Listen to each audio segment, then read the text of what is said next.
Rachel. I'm Clint. And I'm Brittany. All right, this week we're going to review a couple films for you. We've got a family animation great flick for you and an action-adventure one. So, Brittany, you went to see Night and Day, right? I did go see Night and Day. Can you tell us a little bit about it? What did you think? It's an older movie. It's been out a couple weeks now.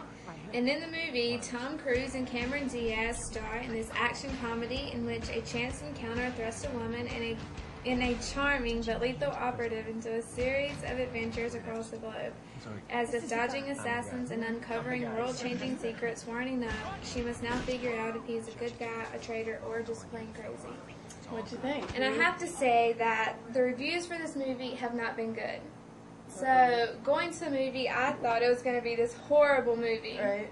And it really was not that bad. Was it the best movie? No. I think Killers, which we reviewed earlier, was a lot better. They look but similar. it was not a bad movie. So Killers it was similar. Killers was better? Yeah. Okay. So Ashton Kutcher was better than Tom Cruise. And I'm not just saying that because I'm an Ashton Kutcher fan. I didn't say that. You said it. So we don't hear that a lot is all. So, okay. That's a shame. What did you think of Tom Cruise? You know, I know he's not done a lot lately in terms of what people have really enjoyed. I like him. So. I don't really like him in this movie that much. Cameron Diaz either. Yeah, I'm not the biggest Cameron Diaz fan. Sometimes she plays the same thing, but, well. The last Tom Cruise role I liked was in Tropic Thunder when he played the bald guy in that. And you didn't even know it was him half the time. So. And they're going to do a spinoff of Yes. that. Have you heard about that? I've heard so that. hopefully it will be a big comeback for him. I know they changed some of the promotion for Night and Day, trying to keep him more out of the press for it because, I don't know, I guess he's not doing great right now with some of that. But personality works against him. And I think he's a great actor, and they did their own stunts. Did you notice that? Was that pretty apparent that they had really trained for that and were able to do it all? But so who do you think would like it? Do you think? What was it, PG-13, right? So I believe it was PG. Oh, PG, okay. I think. And She's struggling to say who would like it here, so that's not I am really. I think if you're really bored and you just want something to do, I'm pretty sure you'd like to go see it. That sounds like a deal. So that is the best review I've heard. My buddy and I. Particular person.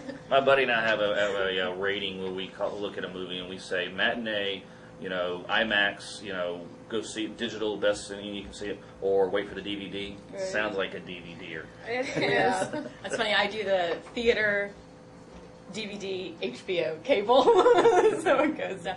Well, okay, so if you want to see what Tom Cruise is up to, go see it. Maybe wait on this one. We went to see Inception. Let me tell you a little bit about that. John Cobb is a skilled thief, the absolute best in the dangerous art of extraction, stealing valuable secrets from deep within the subconscious during the dream state, when the mind is its most vulnerable. Cobb's rare ability has made him an important player in the treacherous new world of corporate espionage. But it has also made him an international fugitive and cost him everything he has ever loved. Now Cobb is being offered a chance at redemption. One last job to give him his life back, but only if he can accomplish the impossible. Inception. All right, Brittany, we'll start with you. Oh, you changed your shirt. I did change shirts. It's cold in here. What did you think of Inception? Well, I thought it was a very captivating movie. It kept my attention, but it was... I knew that was coming. But, okay. It was so confusing. Okay. Like, I got lost so many times. There's a lot of layers to this story. We certainly don't want to give anything Literally away. Literally a lot of layers. And yeah, it's one that if you don't... Especially at the end. Yeah. The end will get you. The end is one of those, and not to give it away, but is it or isn't it kind of ending. So it makes you decide for yourself, which is kind of like Lost in Translation is one of those movies where the girl whispers in Bill Murray's ear and says something you don't know what she said. Christopher Nolan is usually so brilliant at this kind of thing and making the audience really think. And I got to say that I had several friends who saw this before I did, and they told me to just concentrate the entire time, and if I ever found myself drifting, I was gone. Well, but I really did, and I loved it, personally. I had a friend of mine in Tennessee tweet to me that this is the kind of movie you turn your brain on at the door instead of like a Transformers where you turn it off at the door. So true. So definitely suggest this one. Don't go probably to a midnight show when you're tired because you want to be on. But Personally, I'm going to say it's not just my favorite movie of the summer. It's probably my favorite movie of the year. I loved it, and just how Christopher Nolan, how a brain wraps around something this immense. He wrote it and directed it. Well, and as he stated in interviews, this came from him, his own dreams. He feels like he can kind of control and manipulate and so forth. I don't know how much that's real, but again, as a visionary, that's what creators do. They take what they think of and they try to bring it to life in the best way they can. I thought it was a great movie. It's my full review is online on our blog. If you go to WHIG-TV.com and look for the box office chatter link there, you'll see it on there. But I will say it was probably an A-. There was a couple things, and it was a little long. A lot of these slow motion shots could have probably been eliminated to save a little bit of time.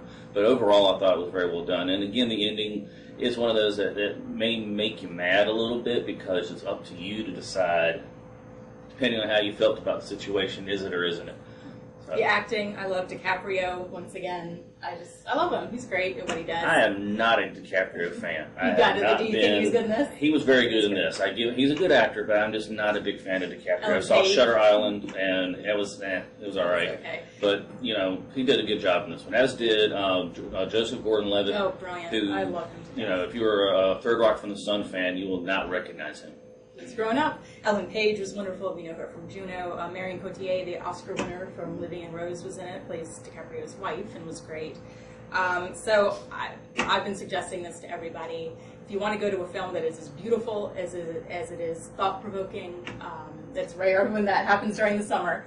So definitely go check that one out. Just make sure you pay attention.